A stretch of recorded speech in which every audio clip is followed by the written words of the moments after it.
Dear Right Honourable Members of Parliament, last week I watched the Prime Minister's Plan A get soundly thrashed in the House of Commons. It deserved to, partly because it satisfied neither Remainer nor Brexiteer MPs, but mostly because it was a travesty of the Leave vote, being a Brexit in name only, and one that would leave us as a vassal state of the EU. It was certainly worse than Leave, but at the same time it also managed to be significantly worse than Remain in its own miserable way. That is quite an achievement. But then I watched this Mrs May reveal her Plan B. As far as I can tell, Plan B doesn't sound an awful lot different to Plan A, aside from a few crumbs regarding workers' rights, which are supposed to sway the equally vague and unprincipled Labour Party into actually making a commitment to something, anything even. The Labour leader instead responded to the Prime Minister's appeal for cross-party talks by demanding that as a precursor to any talks, she must take a no-deal Brexit off the table. Ignoring for a moment the pedantic point that a no-deal is, by definition, not actually on the table, I was struck, not for the first time in this inglorious process, not only by the stupidity of you all, our political leaders, but also by your arrogance. You in Parliament are very fond of inflating your own sense of importance, often by invoking your very small part in the great history of our political process. And it's an important job, and I would be concerned if you didn't take it seriously. But the gravitas comes from the institution itself, not from you. Well, not often at any rate. Churchill's you are not. But we had a referendum because you parliamentarians couldn't solve the simmering tensions under the surface of the country itself on this issue.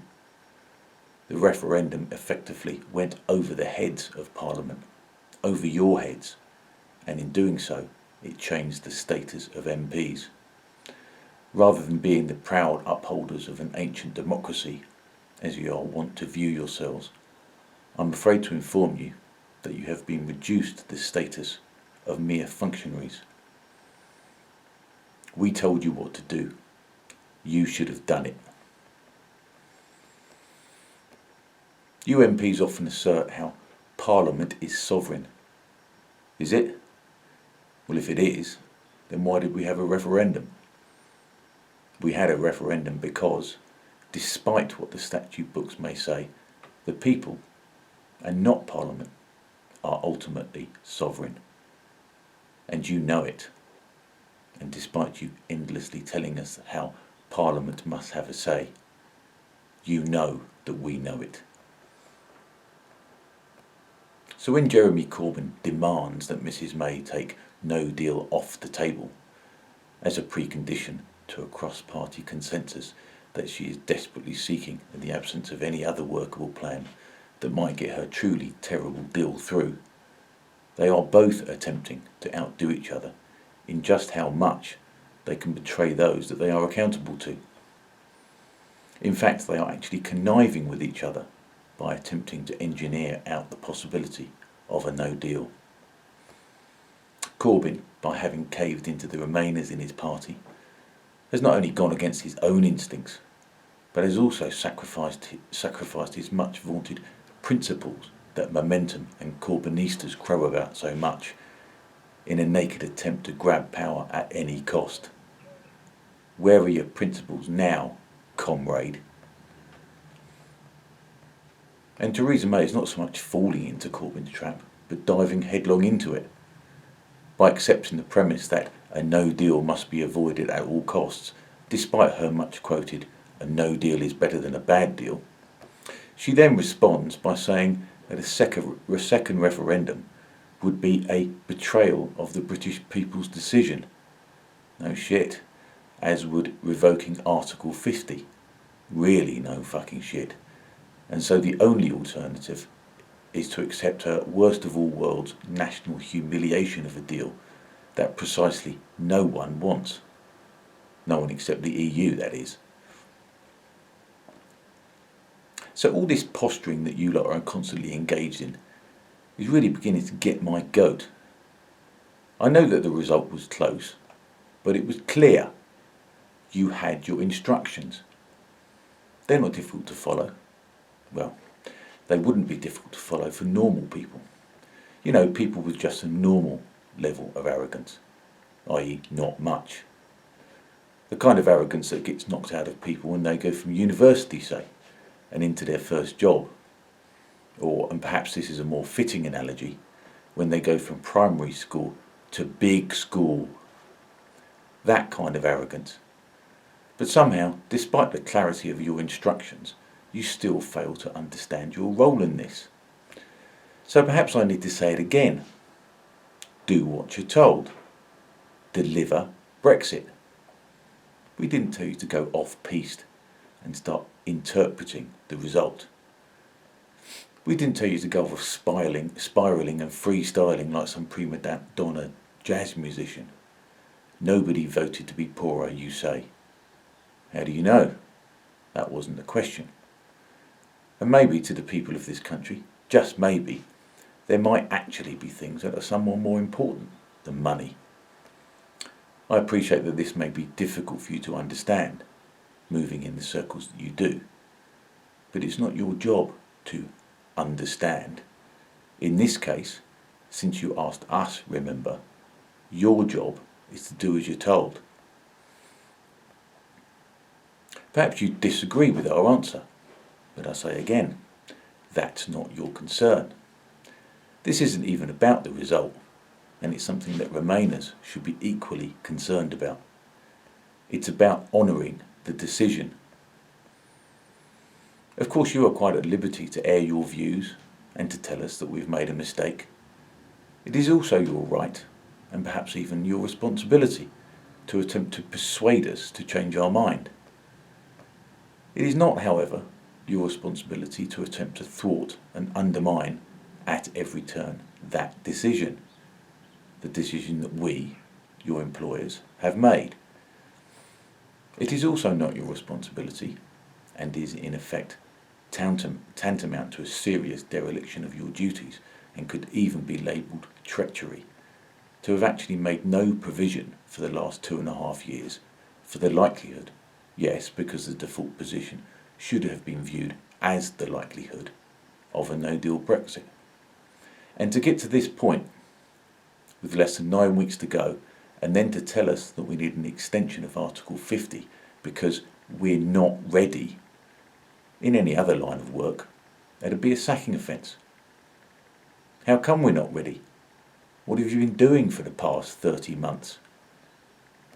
My suspicion, and I don't think I'm alone in this, is that instead of preparing, you have been using government, or rather public resources, not to enable as smooth a transition as possible, as you should have done, but instead to use every trick in the book to ensure that, come 29th of March, you can say that we're not ready, and to present remaining within the EU as the only viable option.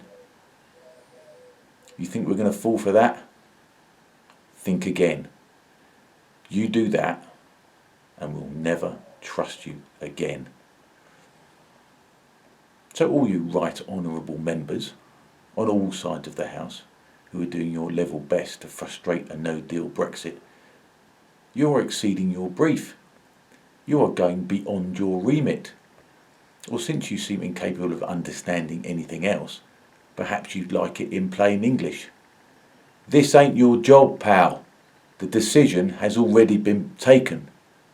The organ grinders have already done their job. In this exchange, you lot are just the monkeys.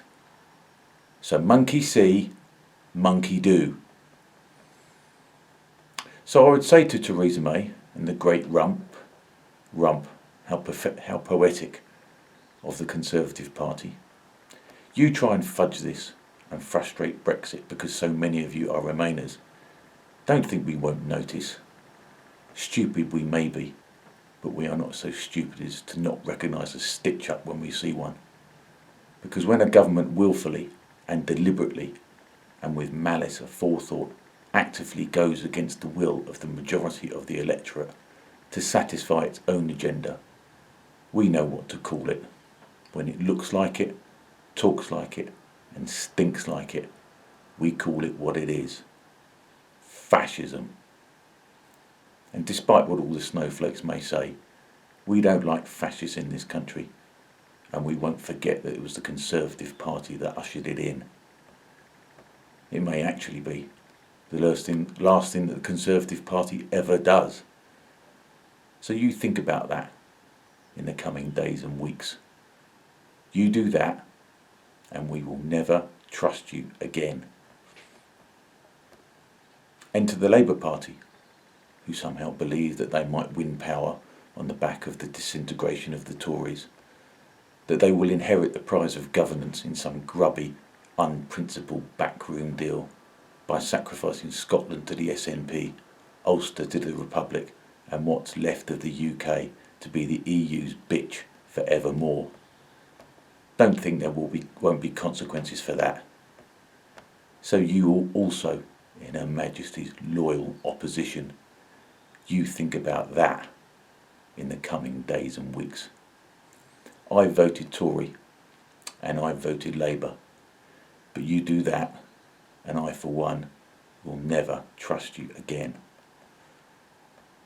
And to Mr. Rees-Mogg, David Davis, Kate Hoey, and if for just 1 nanosecond you can put your own naked ambition to one side, Boris, I say this: do not be tempted by fool's gold.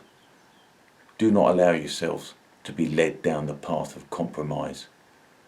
There's nothing for you there, nothing except the judgment of history. You'll be equated with Chamberlain at best, and more likely as Quislings.